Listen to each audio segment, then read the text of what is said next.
Hello students, welcome in today's online lecture of Organization of Commerce and Management for 11th standard. Dear students, in the first lesson, Introduction of Commerce and Business, we have started discussion about the business activities. All the human beings are doing some kind of work, and all their work is known as various activities. See in the chart, each human being is performing various activity, and these activity, it means their work, it is classified into two parts. The first is the non-economic activity and another is economic activities. Now, non-economic activities are those human activities which are performed to satisfy personal, social, religious, cultural and sentimental requirement without monetary expectations.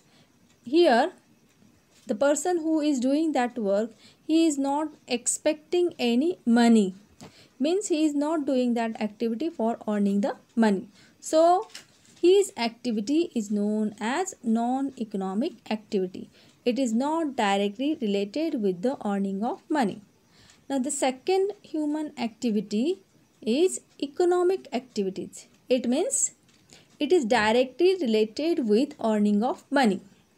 The person who is doing the activity like production, distribution and consumption of goods and services at all levels within a society is called economic activity.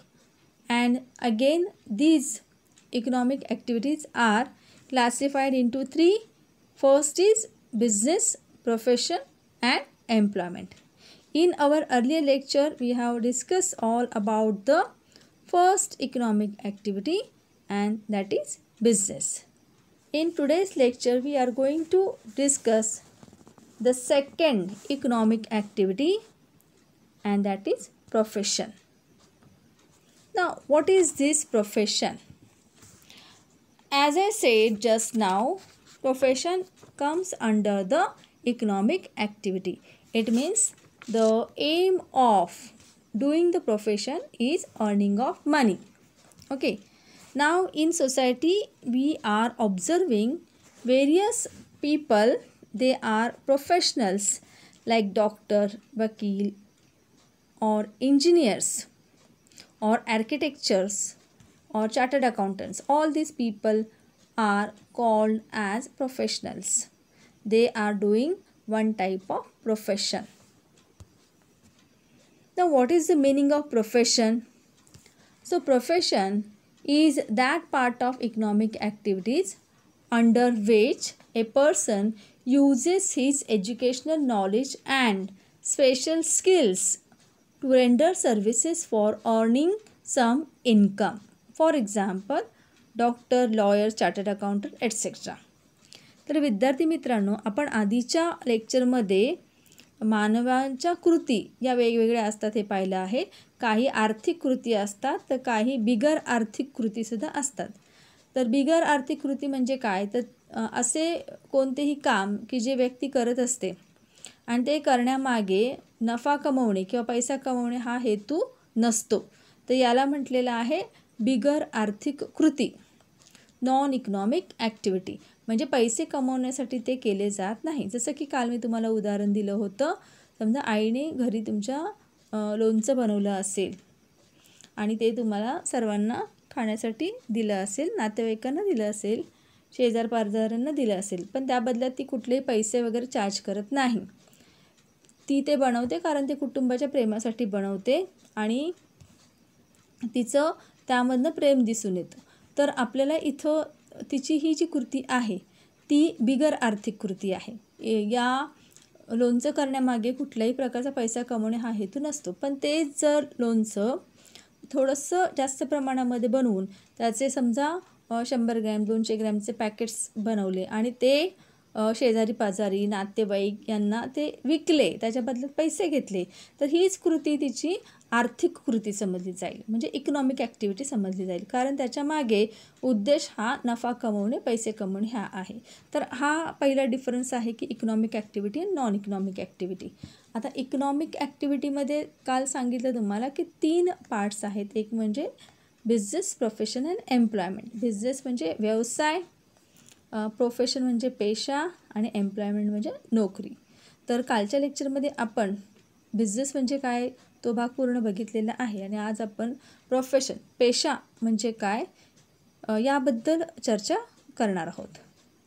तर पेशा म्हणजे अशी activity व्यक्तीची किंवा असे काम की जे करण्यासाठी टिपिकल एज्युकेशन लागतं, नॉलेज लागतं आणि काही स्किल्स म्हणजे कौशल्यसुद्धा लागत असतात. तर अशा प्रकारचे नॉलेज आणि काही स्किल्स अवगत करून मग एखादी क्रिया करणे याला पेशा असं म्हटलेलं आहे. फॉर एक्झाम्पल आपण बघतो आपल्या समाजामध्ये डॉक्टर्स आहेत, लॉयर्स आहेत, वकील आहेत, चार्टर्ड अकाउंटंट आहेत, इंजिनियर्स आहेत. तर हे सगळे काय आहेत तर पेशा स्वीकारलेल्या व्यक्ती आहेत. म्हणजे त्यांचं जे काम आहे ते त्यांना करण्यासाठी त्यांना एक ठराविक अभ्यासक्रम जो आहे तो पूर्ण करावा लागतो.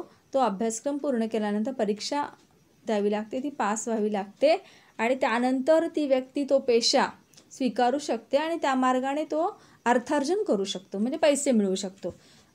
जसे की डॉक्टर होण्यासाठी तुम्हाला माहिती आहे की आफ्टर 12th तुम्हाला एक्झाम द्यावी लागते CETची आणि त्याच्यानंतर तुम्हाला MBBS हा कोर्स पूर्ण करावा लागतो.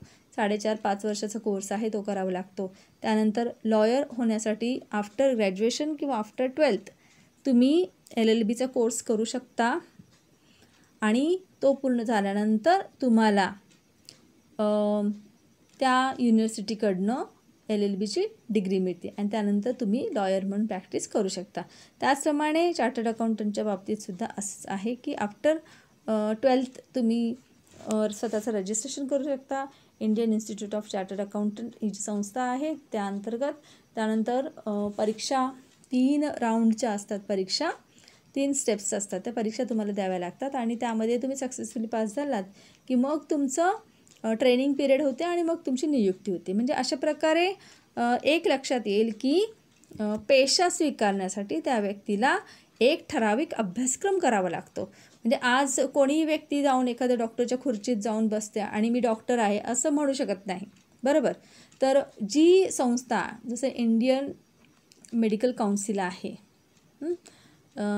ती जी संस्था आहे ती डॉक्टरसाठी आहे, इंडियन मेडिकल असोसिएशन किंवा council.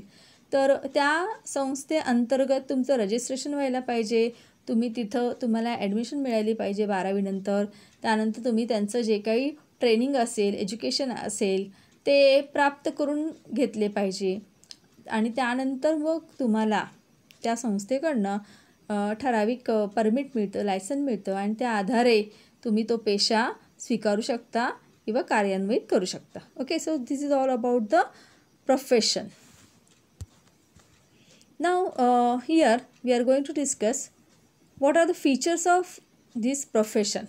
Okay, so all these features are there on your screen. The first one is aim, second is qualification, third is the financial returns, fourth is capital, fifth is registration and membership, sixth is non-transferability and seventh is nature of work.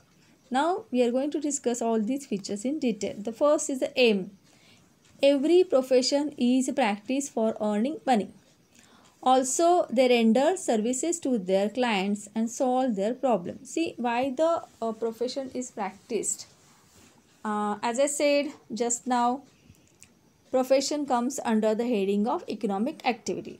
So the first aim of economic activity is to earn money, is to earn maximum, we can say, money, so that that person, that professional can satisfy his own needs and wants with the help of that fees what he gets. Okay, so the first aim of profession is to earn money.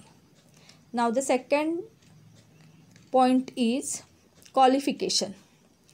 A profession can be practiced only after acquiring required qualification. Each profession has a certain set of body of knowledge. This knowledge has to be acquired only by systematic and formal training. One cannot practice profession unless this knowledge is acquired. म्हणजे याचा अर्थ असा आहे की तुम्हाला profession स्वीकार करायचा असेल, त्याची अंमलबजावणी करायची असेल तर तुमच्याकडे क्वालिफिकेशन पात्रता असणं ही आवश्यकता असते. तर कोणती पात्रता आहे? जसं की फॉर एक्झाम्पल एखादा डॉक्टर असेल आणि त्याचा मुलगा असेल, समजा एक दोन चार दिवस डॉक्टर येणार नसतील तर म्हणून त्यांच्या सीटवर बसून त्यांचा मुलगा डॉक्टरकीचा व्यवसाय हा करू शकत नाही. का करू शकत नाही? कारण डॉक्टर होण्यासाठी तुम्हाला MBBS ही डिग्री प्राप्त करून घेणे आवश्यक आहे. तुम्हाला तुमचं नाव इंडियन मेडिकल असोसिएशन ही जी संस्था आहे डॉक्टर्ससाठी, तिथे तुम्हाला तुमचं नाव रजिस्टर करावं लागतं. त्यानंतर तुम्हाला मग रजिस्ट्रेशन नंबर मिळतो आणि रजिस्ट्रेशन नंबर किंवा परमिशन मिळते त्या काउन्सिलची आणि मग त्या आधारे तुम्ही प्रॅक्टिसही करू शकता. ओके, म्हणजे कुठलाही प्रोफेशन त्याची अंमलबजावणी करण्यासाठी किंवा ते स्वीकारण्यासाठी ठराविक क्वालिफिकेशन असणं हे गरजेचंच आहे. जसं की लॉयरसाठी LLB हा कोर्स पूर्ण केलेलं असणं गरजेचं आहे. डॉक्टरसाठी MBBSचा कोर्स पूर्ण करणं गरजेचं आहे. आणि त्याचप्रमाणे इतर प्रोफेशनच्या बाबतीमध्ये सुद्धा आहे की त्यांना त्या संस्थेने जो विहित अभ्यासक्रम दिलेला आहे तो अभ्यासक्रम त्या संस्थेच्या अंडर त्या व्यक्तीने काय करायचा असतो? पूर्ण करायचा असतो. मगच ती व्यक्ती प्रोफेशनल म्हणून समजली जाते. Then the fourth point is capital. C, profession can be practice independently or professionals can work under someone. Independent practicing professional requires huge capital for setting his practice. म्हणजे याचा अर्थ असा आहे की प्रोफेशनमध्ये तुम्हाला भांडवलाची आवश्यकता ही तुम्ही कशा प्रकारे ते स्वीकारता याच्यावरती अवलंबून आहे.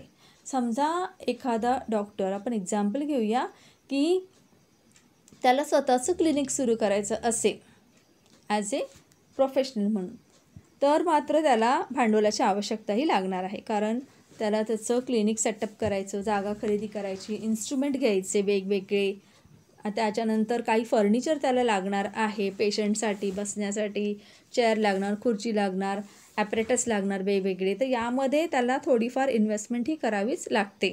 म्हणजे त्याला भांडवलाची आवश्यकताही भासते. परंतु समजा तोच doctor instead of doing his on private practice, if he joins one hospital and if he works there, then there is no need of investing capital. Understood? म्हणजे एखादा डॉक्टर जसं आता सांगितलं प्रायव्हेट प्रॅक्टिस करणार असेल तर त्याला कॅपिटलची गरजही लागणार आहे. परंतु जर तो एखाद्या हॉस्पिटलमध्ये ॲज ॲन एम्प्लॉई म्हणून काम करणार असेल तर मात्र त्याला तिथे भांडवलाची आवश्यकता नाही, कॅपिटल तिथे लागत नाही. Okay, now the fifth is the registration and membership.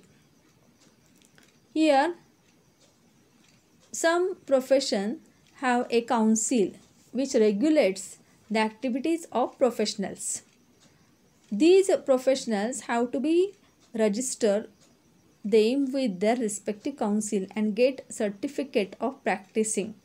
For example, Bar Council of India for lawyers, ICAI for chartered accountants, Indian Medical Association for doctors, etc. The code of conduct mentioned by their respective council must be strictly followed by every professional. Every practicing professional has to acquire membership from the respective council. म्हणजे याचा अर्थ असा आहे की प्रत्येक जो professional आहे त्याला त्याचं जे इन्स्टिट्यूशन आहे त्या अंडर त्याला स्वतःचं रजिस्ट्रेशन करावं लागतं आणि मेंबरशिप त्याने प्राप्त करून घेणं आवश्यक आहे. आणि त्या काउन्सिलकडून किंवा त्या इन्स्टिट्यूशनकडून त्या प्रोफेशनलला तशा प्रकारचं परमिशन मिळते, त्याला लायसन नंबर मिळतो. किंवा तुम्ही बघितलं असेल, ज्यावेळी तुम्ही एखाद्या क्लिनिकमध्ये जाता तेव्हा तिथं डॉक्टरने स्वतःची डिग्री फ्रेम करून लावलेली असते.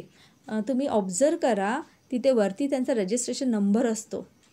हा रजिस्ट्रेशन नंबर म्हणजे काय, तर इंडियन मेडिकल असोसिएशन हे जे डॉक्टर लोकांची जी मोठी संस्था आहे, तर त्या संस्थेअंतर्गत या डॉक्टरांची नोंद झालेली असते आणि त्यांच्याकडनं ती परवानगी घेऊनच तो त्यांचा रोल नंबर म्हणा, जसं तुम्हाला रोल नंबर आहे तसं तिथं त्या इन्स्टिट्यूशनतर्फे डॉक्टर्सना नंबर दिला जातो, परमिशन नंबर किंवा परमिट नंबर. तो नंबर प्राप्त करून घेणं गरजेचं असतं, जेणेकरून हे सिद्ध होतं की तुम्ही त्या काउन्सिलला रजिस्टर आहात. Okay, and then you gets the membership. तर अशा प्रकारची रजिस्ट्रेशन आणि मेंबरशिप ही प्रोफेशनमध्ये गरजेची आहे. Okay, now the next is the non transferability. Profession cannot be transferred to other person on the wheel of professional. म्हणजे याचा अर्थ असा आहे की प्रोफेशन हे ट्रान्सफर मला वाटते म्हणून ट्रान्सफर करता येत नाही. आपण इथे एक उदाहरण घेऊया की समजा एक ग्रोसरी शॉप ओनर आहे, म्हणजे एका व्यक्तीचं धान्याचं दुकान आहे. तिकडे तो ओनर बसतो रोज आणि वेगवेगळं जे वस्तू आहे त्याची विक्री आपल्या ग्राहकांना तो करत असतो. ओके, तर आता इथे समजा त्या ओनरला बरं नसेल एक 4 दिवस, तर तो काय करतो, त्याच्या मुलाला सांगतो की तू हे काउंटर सांभाळ आणि गिरायकांना काय हवं नको ते बघ, मी एक 4 दिवस काय करतो, आराम करतो, तू हे हँडल कर. तर इथे वडिलांना बरं नसल्यामुळे त्यांच्या जागी तुम्ही दुसऱ्याच दिवशी बघू शकाल की तिथं त्याचं जे कॅश काउंटर असतं तिथे तो मुलगा बसलेला असतो. ओके, आणि तिथून तो आपला बिझनेस सगळा मॅनेज करत असतो. तर इथं बिझनेसमध्ये हा बिझनेस कुठला होता, तर ग्रोसरी शॉपचा. तर या बिझनेसमध्ये तुम्हाला अशी वडिलांच्या जागी तो मुलगा बसला, तिथे काहीच प्रॉब्लेम येत नाही, तो ते दुकान चालवू शकतो. परंतु हेच आपण प्रोफेशनच्या बाबतीमध्ये बघूया की समजा डॉक्टर आहे एक आणि त्याला आता बरं नाही आहे, स्वतःलाच बरं नाही वाटत आहे किंवा त्यांना काही कामानिमित्त बाहेर जायचं असेल एक 8 दिवसासाठी. आता डॉक्टर स्वतःच्या मुलाला असं सांगू शकतील का की बाबा मी 8 दिवस बाहेर जाणार आहे, तर माझ्या जागी तू बस, माझी जी केबिन आहे तिथं तू बस आणि तू पेशंट लोकांना ट्रीट कर, असं डॉक्टर सांगू शकत नाही. पण तेच एखादा ग्रोसरी शॉप ओनर आपल्या मुलाला ते सहजपणे सांगू शकतो आणि तो वडिलांच्या जागी तो बसतो आणि सगळे व्यवहार तो बघतो, तिथे काहीच प्रॉब्लेम येत नाही.